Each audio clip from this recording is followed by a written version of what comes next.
Il a 27 ans, il est en couple, il aime sa partenaire. Mais à chaque fois que le moment arrive, tout s'arrête trop vite. Le silence devient lourd, il évite son regard, il fait semblant de plaisanter. À l'extérieur, personne ne sait. Mais à l'intérieur, il se sent brisé. Il se pose 1000 questions. Pourquoi moi? Est-ce que je ne suis pas assez homme? Est-ce qu'elle va finir par partir? Il commence même à éviter l'intimité. Il trouve des excuses. La fatigue, le travail, le stress. Parce que parfois, éviter semble moins douloureux qu'échouer. Et si je te disais que l'éjaculation précoce n'est ni une malédiction, ni une faiblesse, et si le vrai problème n'était pas là où tu crois? Aujourd'hui, on va parler des vraies causes de l'éjaculation précoce et surtout de comment reprendre le contrôle. Tout a commencé très tôt pour lui. Premier rapport, stress, peur d'échouer, peur d'être jugé. Son cerveau a enregistré un message simple. Fais vite, termine, avant que ça tourne mal. Le corps apprend vite, trop vite. À chaque nouvelle relation, son système nerveux s'activait comme une alarme. Cœur rapide, respiration courte, excitation explosive. Il ne profitait même pas vraiment du moment, il anticipait déjà la fin. Ce n'était pas un problème sexuel, c'était un problème de tension.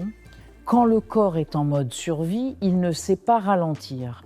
Il exécute, il réagit, il expulse. Plus il voulait contrôler, plus il perdait le contrôle. Parce que le contrôle ne vient pas de la crispation, il vient du relâchement. Adolescent, il se cachait, il se dépêchait, toujours peur d'être surpris. Son cerveau a associé plaisir égale urgence. Des années plus tard, son corps reproduisait le même schéma. Excitation rapide, pic intense, fin immédiate. Il ne connaissait pas les niveaux intermédiaires du désir.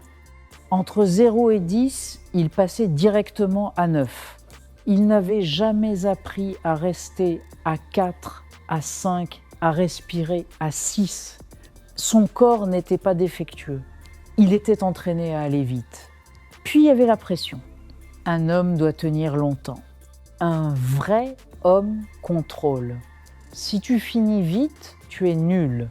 Ces phrases, il ne les avait peut-être jamais entendues directement, mais il les avait absorbées à travers les discussions, les réseaux, les comparaisons. Il comparait son intimité à des standards irréalistes, des scènes montées, des performances scénarisées, sans pause, sans respiration, sans vulnérabilité. Alors chaque rapport devenait un test. Il ne cherchait plus à ressentir, il cherchait à performer. Et quand la sexualité devient une performance, le corps se met en tension et la tension accélère tout. Oui, parfois il y a aussi une sensibilité physique plus élevée, mais la sensibilité n'est pas l'ennemi. L'absence de gestion leste, il ne connaissait pas les signaux d'alerte. Cette petite montée de chaleur, cette contraction légère, ce moment précis où il est encore possible de ralentir. Pour lui, tout arrivait d'un coup, comme une vague trop forte, puis un jour il a arrêté de fuir. Il a décidé de comprendre. Il a commencé par respirer. 4 secondes d'inspiration, 6 secondes d'expiration, chaque jour, même en dehors du contexte intime. Au début, il ne voyait pas le lien, puis il a réalisé que sa respiration était toujours courte, superficielle, pressée. En apprenant à respirer lentement, il apprenait à envoyer un message à son cerveau « Je ne suis pas en danger ».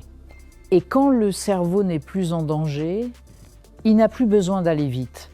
Il a ensuite travaillé la conscience corporelle, se reconnecter aux sensations sans chercher la fin, observer sans juger, ressentir sans se précipiter. Il apprenait à distinguer excitation et urgence. Ce ne sont pas la même chose. L'excitation peut être douce, progressive, stable. Il a commencé à accepter les pauses, à comprendre que ralentir n'est pas perdre. Ralentir, c'est maîtriser.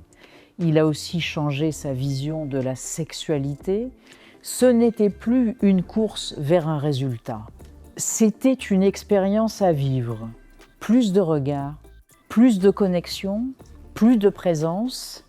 Et paradoxalement, moins il se focalisait sur tenir. Plus il tenait, parce que son attention n'était plus sur la peur de finir. Elle était sur l'instant. Il a compris une chose essentielle. L'éjaculation précoce n'est pas un verdict. C'est un message qui dit « tu es trop tendu, tu vas trop vite, tu vis la sexualité comme un examen ». Les vraies solutions ne sont pas magiques, elles sont progressives. Respiration, gestion de l'excitation, réduction de la pression mentale, communication, exercice ciblé, patience et surtout bienveillance envers soi-même. Parce que la honte entretient le problème. Mais la compréhension le transforme. Aujourd'hui, il ne mesure plus sa valeur en minutes. Il mesure sa valeur en présence, en connexion, en sérénité. Si tu te reconnais dans cette histoire, tu n'es pas seul. Ton corps n'est pas contre toi. Il reproduit ce qu'il a appris et tout ce qui est appris peut être transformé. La vraie force n'est pas de tenir longtemps. C'est de comprendre ton rythme parce que la maîtrise ne vient pas de l'attention. Elle vient du calme. Et le calme, ça s'apprend. Pas en un jour, mais pas à pas. Et chaque pas compte.